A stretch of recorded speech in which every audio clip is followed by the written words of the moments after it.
Olá, tudo bom? Então hoje nós vamos falar um pouquinho mais sobre por que é necessário fazer um estudo da corrosão dos metais, justamente para que nós possamos entender a motivação de ter uma disciplina apenas para esse assunto. Bem, o que acontece é que o mundo é movimentado por uma série de processos para que eles possam produzir os seus produtos, certo? Todos esses produtos que nós consumimos. Então, o que nós fazemos? Nós pegamos, retiramos os minerais da terra, processamos esses materiais, extraímos esses materiais, e daí nós fazemos um processamento desses materiais. E aí que são gerados produtos que são encaminhados para centros de distribuição e, consequentemente, para o seu comércio. E aí nós temos o consumo, onde nós utilizamos. E aí nós temos duas rotas que é muito comum hoje em dia. Uma é o reciclo, e aqui a gente até indica que isso ocorre com uma menor intensidade do que a outra saída, que é o seu descarte final. Certo? E aqui nós também podemos incluir, junto com o reciclo, o reuso. Qual que é a diferença entre reciclo e reuso? Reuso é quando eu pego o meu material e eu não modifico ele na sua natureza para que eu possa reutilizá-lo. Então, por exemplo, uma sucata de ferro, eu posso simplesmente pegar e desbastar ela e fazer uma peça desse outro material metálico que foi descartado e criar uma nova estrutura. Já quando eu pego o meu metal e eu derreto ou faço a fusão dele, né, a fundição dele, para fazer uma outra peça metálica, aí eu estou alterando ele na sua natureza. Então, aí nós estamos falando da reciclagem. Com plástico é mais fácil de nós entendermos. Por exemplo, as garrafas PET de refrigerante, elas podem ser reutilizadas, onde eu pego essa garrafa PET e aí eu corto ela em franjas finas e aí eu posso usá-la como uma corda de PET, que é bem resistente e muito boa para amarrar certas coisas. Na internet vocês encontram vários vídeos mostrando isso, tá certo? Ou então eu faço uma reciclagem, onde eu pego essa PET e aí eu faço um processamento nela, onde eu amoleço ela e faço fiação mais fina desse PET, tá certo? Eu corto ele em pedacinhos e depois passo ele numa extrusora e ponho um corante junto com essa extrusora e aí eu faço o revestimento das bolinhas de tênis, que é aquele revestimento amarelo que nós temos nas bolinhas de tênis, que lembram muito um pelo. Então, essa parte é justamente uma garrafa PET sendo reciclada, tá ok? Então, é justamente essa diferença que nós temos que aprender. E a outra forma que nós temos, né, o que acontece é a gente descartar isso e os resíduos sólidos em comum, nós vamos fazer os aterros, onde nós encaminhamos novamente o material para debaixo da terra, para que os processos naturais do clima e do ecossistema processem esses materiais e incorporem ele novamente no solo, tá ok? Então nós temos assim um circuito fechado. É claro que no momento que nós pegamos o material da terra e processamos ele, nós gastamos energia para fazer essa transformação. E o que acontece é que quando nós pegamos e gastamos essa energia, significa que nós gastamos recursos, não só financeiros, mas também de materiais. Então, quando nós mantemos aqui nesse ciclo principal, tá certo, de reuso e reciclagem, nós diminuímos o desperdício da energia gasta inicialmente para poder retirar esse material do solo e prepará-lo para fazer os produtos que nós consumimos, tá certo? Quando nós pegamos e fazemos o descarte final desse material, nós estamos praticamente desperdiçando essa energia que foi gasta na transformação inicial. e nós estamos colocando de volta na natureza não só o material, mas também a energia que foi utilizada para fabricar esse material. Então nós estamos desperdiçando essa energia que está sendo descartada. Então nos metais, quando ocorre essa deterioração, geralmente a gente marca, quando essa deterioração chega num ponto tal, nós chegamos e falamos, esse material pode ser descartado. E aí, consequentemente, nós perdemos todos esses recursos. Ok? Então, a deterioração dos metais a gente chama de corrosão. As corrosões, por definição, né, são justamente reações químicas ou eletroquímicas entre um material metálico e seu meio, e daí ocasionando a sua deterioração. Então, existem normas onde nós fazemos essa definição, não só da corrosão, mas também de todos aqueles outros conceitos que eu falei, igual reuso, reciclagem e assim por diante. Justamente para que ninguém possa chegar e falar assim, o que você chama de reuso para mim é reciclagem. Não existe esse ponto de vista que é subjetivo. Nós criamos normas justamente para que nós fazemos essas definições e mantemos essas definições independente do ponto de vista de cada um, tá certo? Então, quando nós falamos de uma corrosão, é a deterioração do material que nós estamos falando, que é o metal, ok? Bem, como eu falei para vocês, o que acontece é que quando nós mineramos, nós acrescentamos energia para esse material, porque nós temos que lembrar que os minérios são o quê? Óxidos dos metais. E aí nós fazemos os processos metalúrgicos, tá certo? Geralmente agregando energia térmica, calor, né? E mais alguns materiais para que você possa fazer uma reação de oxirredução eficiente. E assim obtermos o metal que nós desejamos. No momento que a gente tem essa corrosão, é um processo espontâneo, ao contrário daqui, que ele não é espontâneo, porque nós temos que dar energia para o sistema. Então, quando a corrosão acontece, ela é um processo espontâneo e esse processo ela libera a energia que nós incorporamos. E aí o que é? Nós perdemos o dinheiro e os recursos que foram gastos para fazer essa transformação. Então, por isso, as empresas são muito interessadas em evitar ao máximo a corrosão dos metais. Por quê? Porque nós vamos ter que comprar uma nova peça para substituir aquela que sofreu a deterioração. E isso significa recursos que poderiam ser gastos de outras formas. Então, quando nós fazemos a extração metalúrgica, ou seja, nós fazemos a extração dos minérios, nós vamos ver que nós temos 3 rotas para obter os metais, que é a pirometalurgia, que é a mais comum e que já existe há séculos, tá certo? Desde a idade do bronze, quando a gente descobriu as ligas de cobre, nós temos o uso da pirometalurgia. Já na extração metalúrgica atual, nós também temos o processo chamado de eletrólise, onde nós vamos dar energia elétrica para que a gente possa obter metais ou até fazer os refinamentos deles ou até a preparação de outros produtos, como sais, que vão ser utilizados para a indústria química e indústria de energia, por exemplo, indústrias nucleares. Porque nós temos reatores atômicos, né? Eles utilizam sais que são fundidos para fazer justamente o processo de troca de calor do processo da usina nuclear, certo? E nós também temos a hidrometalurgia, que é um processo que relativamente gasta-se menos energia, mas ela gasta mais recursos e mais tempo para que ela obtenha o seu produto, que geralmente é o metal que nós vamos ter interesse. Ok? Então, o que acontece?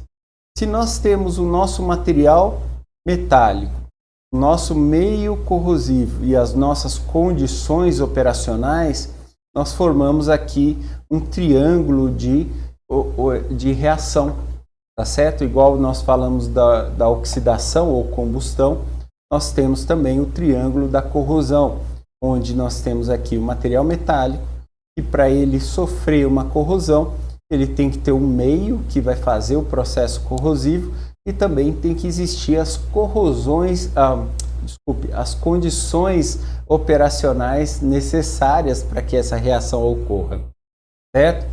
Então, por exemplo, material metálico que pode ser de diversas substâncias, e quando eu ponho em certas condições, como imersão em determinados meios, como ácidos, ou até meios neutros, como água, tá? Eu posso ter processos corrosivos, onde também nós temos inclusive micro-organismos que podem acelerar o processo de corrosão, certo? E os meios corrosivos que nós temos são justamente os 3 ambientes que permeiam todos os nossos sistemas, que é o meio atmosférico, o meio aquoso e o meio do solo, tá ok? Então, esse meio corrosivo, então aqui estão indicadas as principais condições que vão interferir no processo, tá certo? E por isso, à medida que eu tenho um aumento desse meio corrosivo ou aumento dessas condições operacionais, eu vou ter uma aceleração da velocidade da corrosão. Então, por isso, lá na frente, nós vamos aprender meios de evitar e nós vamos ver que nós vamos sempre estar interferindo no meio corrosivo e na condição operacional justamente para gerar uma proteção para os nossos metais. E ainda existem metais que podem ser utilizados para proteger os metais de nosso interesse, certo? Como nós vamos ver em diversas observações de proteção. Agora, como eu falei para vocês, o custo dessa corrosão, ou seja, a necessidade que eu vou ter de trocar as minhas peças metálicas que sofreram corrosão, a gente pensa que é insignificante, mas quando a gente faz na ponta do lápis, nós observamos o seguinte. Nós observamos que em 2006, num estudo que realizado, eles verificaram que se gasta por volta de 800 milhões de dólares por dia de custos relacionados à corrosão. Por quê? Esses custos da corrosão não é apenas a troca da peça. Nós temos que lembrar que nós temos que parar a nossa produção e fazer a troca dessa peça, e assim nós vamos ter uma série de gastos. Então, o que a gente observa é que se nós pegássemos o PIB do mundo, que é o indicador financeiro que relaciona tudo que a espécie humana cria de materiais e de substâncias que vão sendo consumidas por nós, ela chega a ser quase 87 trilhões de dólares em relação ao que é produzido no mundo, tá certo? E os custos dessa corrosão, eles podem variar dependendo do país e dos cuidados, né? Nós podemos ter gastos entre 3 a 5% desse PIB somente com gastos relacionados com a corrosão. Então, a gente teria que trabalhar com isso, e o que nós observamos é que desses gastos, 1/3 deles, ou seja, de 1 a 3% do PIB, nós poderíamos evitá-lo. Ou seja, 1% do PIB seria equivalente a 800 bilhões de dólares. Ou seja, nós poderíamos evitar um gasto de 800 bilhões de dólares apenas com a substituição de peças. Obviamente, aqui eu não tinha o dado de 2019, quando teve isso, e 2020 eu não preciso nem falar que a gente nem vai observar uma situação similar, justamente por conta da pandemia. Tá? Mas o que a gente observa é que esses custos da corrosão, a gente vai ter os custos diretos e os indiretos. O que são isso? Os diretos são aqueles que estão diretamente ligados com o processo corrosivo. Então, por exemplo, um custo corretivo, que é troca da peça ou reparo, porque às vezes a corrosão ela pode ser apenas pontual, numa parte do metal. E aí você pode simplesmente cortá-lo ou então simplesmente é fazer um remendo naquele metal. E isso daí geraria uma parte dos custos corretivos. Os custos preventivos são aqueles gastos que eu tenho justamente para se evitar a corrosão, que são justamente os revestimentos, né, o uso de tintas, o uso de materiais mais resistentes à corrosão, porque aí eu tenho que usar um aço mais nobre para trabalhar em determinadas situações para evitar a corrosão. Eu vou usar o que a gente chama de proteção catódica, inibidores, justamente para fazer isso. E uma coisa que é importante é o superdimensionamento. Quando nós trabalhamos em projetos que a gente sabe que os materiais vão sofrer corrosão, eu faço um superdimensionamento daquela peça para que ela sofra corrosão, mas que essa corrosão, mesmo ela demore um pouco para evitar a utilização desse material. Existem os custos indiretos. O que são esses custos? São os custos que não estão diretamente ligados à substituição ou à prevenção da peça. Mas, por exemplo, que nem eu falei para vocês, a interrupção de uma produção.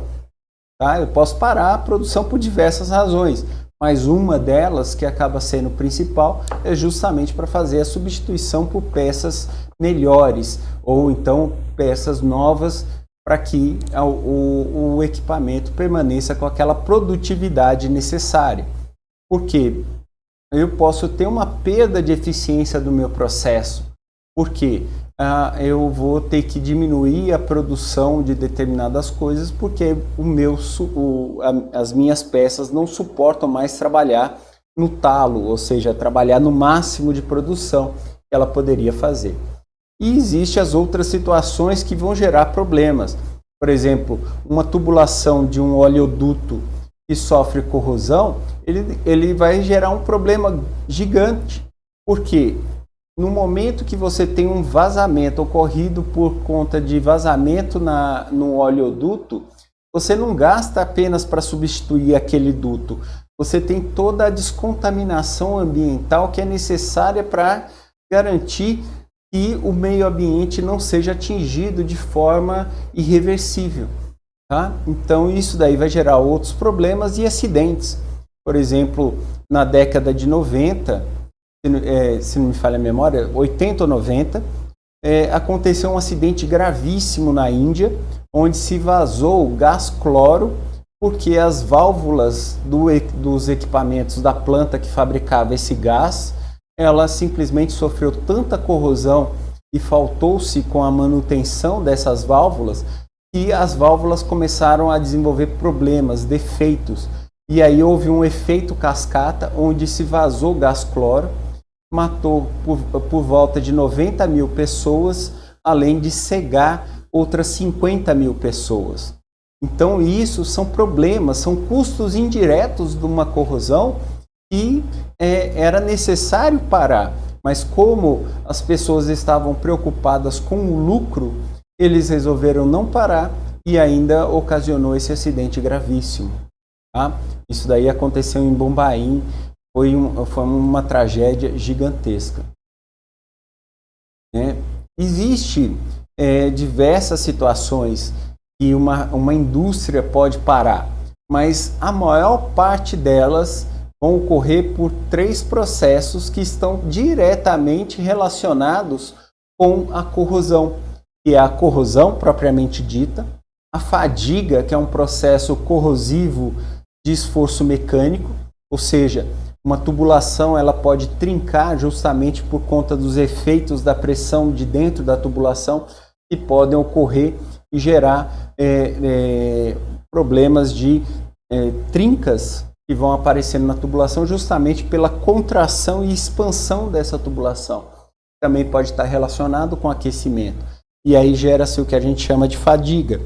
Essa fadiga é igual quando a gente pega um clips de metal e fica ali na dobra, né? Fica dobrando e desdobrando, dobrando e desdobrando. Dobrando e desdobrando justamente para que você possa quebrar aquele arame naquele ponto. Aquilo ali se chama um processo de fadiga e é uma deterioração. Então, isso daí pode ocorrer. Existe a fratura frágil, que seria a fratura frágil? A fratura frágil, ela vai estar muito relacionada a um esforço gigante que o metal vai fazer e que ele se rompe justamente porque a operação que está sendo realizada é maior do que o que foi especificado para aquele metal, tá certo? Então isso daí vai gerar um grande problema. E aqui nós temos outras descrições relacionadas aos processos corrosivos. Mas esses três principais, todos eles estão relacionados a processos corrosivos de fácil controle. Então, seriam justamente aqueles que eu falei que a gente poderia trabalhar para diminuir significativamente isso e diminuir os gastos. Tá? E aqui é só para vocês terem uma ideia, né? O custo relativo. Então, por exemplo, se eu uso um aço carbono estrutural, ele vale uma unidade monetária, tá certo? Agora, se eu vou ter que utilizar um aço inox, né, que é muito comum a gente usar o aço 304, por exemplo, que é a maior parte das estruturas metálicas de inox que a gente vê por aí, né, por exemplo, em bebedouros e outras estruturas, ele já custa 11,5 unidades monetárias. Então, se aqui custar o metro desse aço carbono custar R$100, significa que eu vou ter um gasto de 1.150 unidades monetárias por metro de unidade de aço inox. Tá? Então isso é muito complicado. E quando a gente tem aço inox que vai suportar, que nem aço inox que é utilizado em máquina de lavar roupa, por exemplo, ele tem que ser desse tipo, 316. Então ele é mais caro ainda, ele é 15 vezes. Esse aço inox 310, que é um tipo muito especial para a indústria, e olha quanto que ele vale, 25,5 unidades monetárias, então é muito caro. Aqui nós temos também o custo por tonelada desse material. Então, por exemplo, alumínio, que custa por volta de $1.486 a tonelada, se a gente pega o aço inox 304, que nem eu falei, ele custa $2.937 por tonelada. Ou seja, nós gastamos 2 vezes mais com aço inox do que nós gastaríamos com alumínio. Então, por isso que tem-se essa substituição por vários metais. O aço, ele é o mais utilizado porque nós temos uma facilidade muito grande de obtenção do ferro, já que boa parte da nossa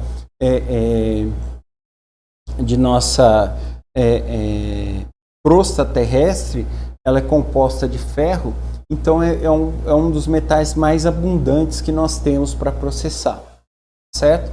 Então, por isso o aço ele acaba sendo a nossa ferramenta de referência. Tá? Então aqui, por exemplo, para gastar somente com pintura, os Estados Unidos gastou em 2 anos, né, entre 99 e 2000, por volta de 108 bilhões de dólares para proteger os materiais de corrosão. Então vocês veem que o revestimento e a pintura são os sistemas protetivos mais comuns para os metais, mas existem outras soluções que podem ser mais baratas. E para a gente fugir um pouquinho dos Estados Unidos, eu encontrei esse estudo da China, onde em 2014 a China gastou 703 bilhões só com revestimentos. E aqui é onde que tem uma distoância, porque aqui eles gastaram 205 bilhões de dólares apenas com com a substituição por materiais mais resistentes. Aquela ideia que a gente tem do Xing Ling, né? Que é muito frágil, quebra fácil. Então eles têm modificado isso com o comportamento para justamente eles evitarem os retrabalhos que eles têm. Tá? Então aqui, se a gente observar, nos Estados Unidos, no começo do século XX, eles gastaram apenas 7 bilhões com ligas mais resistentes, tá certo? Já aqui, eles gastaram 206 bilhões. Então, vocês veem a diferença, que tem a ver com a cultura também, porque os Estados Unidos gastou-se uma proporção similar a essa. Então, nos últimos 20 anos, com o desenvolvimento da tecnologia que a gente teve, a gente observou uma série de mudanças que a gente poderia fazer para garantir uma melhor qualidade, funcionamento das indústrias e evitar os desperdícios. Okay? Então, aqui a China gastou em 2014 $1 trilhão apenas com as proteções relacionadas à corrosão. E aí eu convido vocês a assistir o vídeo que eu passei para vocês, né, a corrosão da liberdade, onde a gente estuda, né, e eu apresento para vocês algumas características do desenvolvimento, da construção da Estátua da Liberdade e a manutenção que ela sofreu durante esses 200 anos com a proteção dela. E uma das coisas mais curiosas é que ela foi projetada para ela ser verde. O que acontece? Usou-se chapas de cobre, tá certo? Inicialmente ela era vermelha, né? Aquele tom de cobre. Só que com o passar do tempo, em menos de 20 anos, ela ficou totalmente esverdeada. Porque o arquiteto que bolou essa estátua, ele já previu esse comportamento. E justamente esse era o desejo dele, que a Estátua da Liberdade fosse verde, né? A esperança verde. Então, por conta disso, a estátua foi planejada a ser verde, mas contou-se que ela ficasse verde justamente pelo processo corrosivo natural que o cobre sofre. Então, isso é muito interessante. E tem vários outros detalhes. Eu vou deixar isso para vocês assistirem no vídeo. Agradeço a presença de vocês e muito obrigado. Até mais.